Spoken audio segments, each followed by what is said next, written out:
नमस्कार, Nexa.com मध्ये तुमचं सर्वांचं स्वागत आहे. जर्मनीतील शिक्षणासाठीचे तुमचे एकमेव डेस्टिनेशन.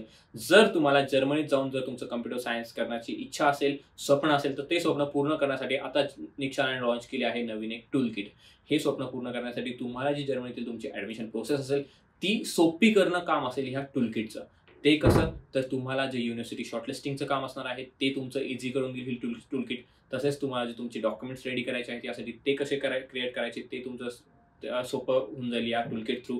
तसेच तुमचा स्टुडंट सीव्ही कसा क्रिएट करायचा हे तुम्हाला कळेल.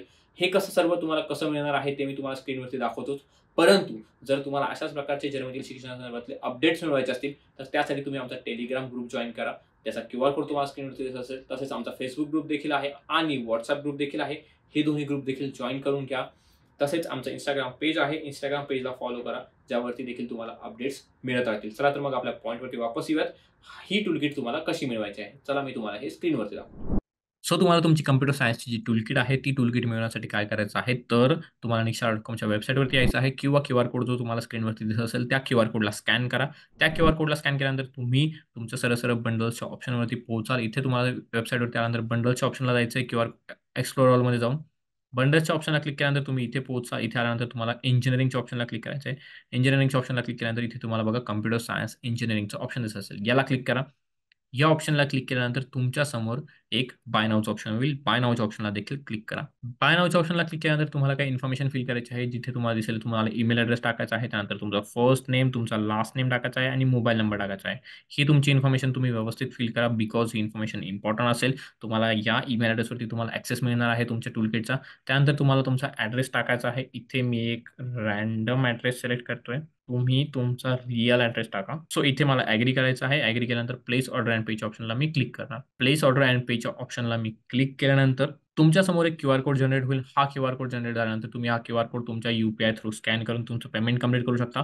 Authorised cards, net banking, EMI हे देखील ऑप्शन्स आहे. या ऑप्शन्सचा वापर करून तुम्ही ही टूलकिटचं पेमेंट जे आहे ते कंप्लीट करू शकता आणि टूलकिट बाय करू शकता. अशा प्रकारे तुमची टूलकिट बायिंगची प्रोसेस पूर्ण झालेली असेल. आता या टूलकिट बाय झाल्यानंतर तुमच्याकडे या टूलकिटमध्ये तुम्हाला काय-काय मिळणार आहे, हे मी तुम्हाला सांगतो. सगळ्यात पहिली महत्त्वाची गोष्ट म्हणजे तुम्हाला जर्मनीमध्ये शिक्षणासाठी जात असाल तुम्ही, तर मिनिमम बेसिक लेव्हलची जर्मन लँग्वेज अनेक ठिकाणी कंपल्सरी आहे. मिनिमम A2 लेव्हलची जर्मन लँग्वेज तुम्हाला कंपल्सरी आहे. सो तुम्हाला ह्या बेसिकचा जो कोर्स असणार आहे जर्मन लँग्वेजचा, तो कोर्स तुम्हाला या टूलकिटमध्ये मिळणार आहे. या कोर्ससोबतच तुम्हाला जी दुसरी महत्त्वाची गोष्ट मिळणार आहे, ती म्हणजे तुम्हाला युनिव्हर्सिटी शॉर्टलिस्टिंगसाठी मिळणार आहे एक एक्सेल शीट, ज्यामध्ये युनिव्हर्सिटीज विषयी सगळी इन्फॉर्मेशन दिलेली असेल. ती एक्सेल शीट कशी असेल आणि त्यामध्ये तुम्हाला कशाप्रकारे त्या एक्सेल शीटचा यूज करायचा आहे, हे मी तुम्हाला आता दाखवतो. अशा प्रकारची ती एक एक्सेल शीट असेल.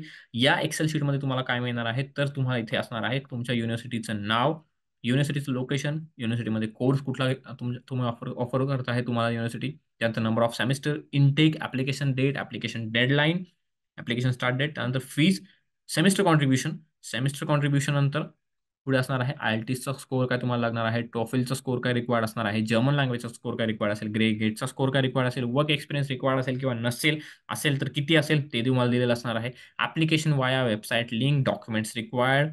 इथे बघा डॉक्युमेंट्स रिक्वायर्ड. तुम्हाला ॲडमिशन घ्यायचं असेल एखाद्या युनिव्हर्सिटीला, तर तुम्हाला आधीच डॉक्युमेंट्स माहीत असेल, तर तुम्ही जो तुमच्या ॲडमिशन प्रोसेसमध्ये डिले होऊ शकतो डॉक्युमेंट्स माहीत नसल्यामुळे किंवा डॉक्युमेंट्स प्रिपेअर करायला वेळ लागल्यामुळे, तो डिले तुम्ही टाळू शकता बिकॉज तुम्हाला ऑलरेडी डॉक्युमेंट्स माहीत असतील. Bachelors accepted for this course, त्यानंतर जर्मन GPA रिक्वायर्ड आणि APS रिक्वायर्ड विथ ॲप्लिकेशन, या गोष्टीची देखील तुम्हाला इन्फॉर्मेशन इथे ऑलरेडी मिळणार आहे. सर्व माहिती तुम्हाला इथे ऑलरेडी दिलेली असेल. सो आता आपण बघूयात की तुम्हाला आता प्रश्न पडला असेल की इथे तर अनेक युनिव्हर्सिटीज, अनेक नाव लिहिले आहेत. मग मी प्रत्येक युनिव्हर्सिटीचं नाव वाचत बसायचं का? आणि तिथे मी फुलफिल होतो की नाही, हे चेक करत बसायचं का? तर तुम्हाला ही कठीण असं नसणार आहे. हे असं अशा प्रकारची कठीण प्रोसेस नसेल. तुम्ही इथे काही फिल्टर्स तुम्हाला मिळणार आहेत. त्या फिल्टर्सचा वापर करून तुम्ही तुमची ॲडमिशन प्रोसेस ईझी करू शकता. अदरवाईज तुमचं जे युनिव्हर्सिटी शॉर्टलिस्टिंगची प्रोसेस आहे, ती तुम्ही ईझी करू शकता. ती कशी मी आता तुम्हाला सांगतो. फॉर एक्झाम्पल तुमचा जो जर्मन लँग्वेजचा स्कोर आहे, तुम्हाला अथवा तिथे बघा इथे वरती तुम्हाला फिल्टर्सचं ऑप्शन असेल. या फिल्टर्सच्या ऑप्शनवरती आल्यानंतर फॉर एक्झाम्पल आपण विचार करूयात की तुम्हाला B2 लेव्हलची जर्मन लँग्वेज येते आणि तुम्हाला B2 लेव्हल जिथे आहे, जिथे B2 लेव्हल मिनिमम रिक्वायर्ड आहे, त्या कॉलेजेसमध्येच ॲडमिशन घ्यायचं. सो मी इथे B2 लेव्हलला सिलेक्ट करेल. त्यानंतर मी ओकेच्या ऑप्शनला क्लिक करेल. आता तुमच्यासमोर केवळ त्याच युनिव्हर्सिटीचं नाव आहे, जिथे मिनिमम B2 लेव्हलचा जो तुमचं जर्मन लँग्वेज आहे, ती रिक्वायर्ड असणार आहे. सो तुम्हाला अशा प्रकारे तुम्हाला इझिली शॉर्टलिस्ट करता येईल, की तुम्ही कुठे फुलफिल होत आहात, तुम्ही कुठल्या कंडिशन्स फुलफिल करत आहात, तुमचे स्कोर्स कुठल्या कंडिशन्स फुलफिल करत आहेत. तसेच इथे इतरही काही ऑप्शन्स आहेत, म्हणजे सर्वच ऑप्शन तुम्हाला दिलेले आहेत. त्या सर्व ऑप्शन्सचा यूज करून तुम्ही तुम्ही तिथे तुमचं जे असणार आहे ते शॉर्टलिस्ट करू शकता. तुमचे जे काही तुमचे कंडिशन्स असणार आहेत त्या इथे फिल करू शकता. आता बघा इथे फॉर एक्झाम्पल तुमचा जो TOEFLचा स्कोर आहे, आपण असा विचार करूया की तुमचा 90 पॉइंट्स इंटरनेट बेस्ड टेस्टचा स्कोर असणार आहे. तर तुम्हाला अशा युनिव्हर्सिटीमध्ये ॲडमिशन घ्यायचं आहे, तिथे हा 90 पॉइंट्स इंटरनेट बेस्ड टेस्टचा असणार आहे. तर मग त्याला त्या ऑप्शनला एका क्लिक करा. त्या ऑप्शनला सिलेक्ट केल्यानंतर इथे ओकेला क्लिक करा. आता इथे फक्त त्या युनिव्हर्सिटीची लिस्ट आहे जिथे तुम्हाला मिनिमम 90 पॉइंट्स असणार आहेत TOEFLमध्ये आणि ती इंटरनेट बेस्ड टेस्टचा तो स्कोर असणार आहे. सो अशा प्रकारे तुम्ही तुमचे फिल्टर्स अप्लाय करू शकता आणि तुमची युनिव्हर्सिटी शॉर्टलिस्टिंगसाठी ज्या गोष्टी आहेत त्या तुम्ही चेक करू शकता, की कुठल्या युनिव्हर्सिटीमध्ये तुम्ही फिट बसत आहात, कुठल्या युनिव्हर्सिटीमध्ये तुम्हाला ॲडमिशन मिळू शकतं. सो अशा प्रकारे ही असणार आहे तुमची एक्सेल शीट. या एक्सेल शीटनंतर आणखीन काय गोष्टी आहेत त्या देखील मी तुम्हाला सांगतो. या एक्सेल शीटनंतर जी सगळी सेकंड आणि सगळ्यात महत्त्वाची गोष्ट असते ती म्हणजे तुमचं एस-ओ-पी. एस-ओ-पी काय आहे? Statement of purpose. Statement of purpose कसं तुम्हाला क्रिएट करायचं आहे, त्यामध्ये कुठल्या गोष्टी तुम्हाला मेन्शन करायला लागतात, कुठला डेटा तुम्हाला फिल करायला लागतो त्यामध्ये. ही सर्व इन्फॉर्मेशन इथे तुम्हाला स्टेटमेंट ऑफ पर्पजमध्ये मिळणार आहे. या टूलकिटमध्ये तुम्हाला तुमच्या कॉम्प्युटर सायन्सच्या कोर्ससाठी कशाप्रकारे तुम्हाला स्टेटमेंट ऑफ पर्पज कंप्लीट करायचा आहे, तो तुम्हाला दिलेला असेल. हा इथे डमी आहे. त्यानंतर लेटर ऑफ रिकमेंडेशन तुमचं जे कॉम्प्युटर सायन्सचं एज्युकेशन आहे, त्यासाठी तुम्हाला लेटर ऑफ रिकमेंडेशन कशाप्रकारे लागणार आहे, त्यामध्ये कुठल्या गोष्टी मेन्शन करायला लागतील, त्याचा फॉर्मॅट कसा असेल, हे सगळं तुम्हाला इथे दिलेलं असेल.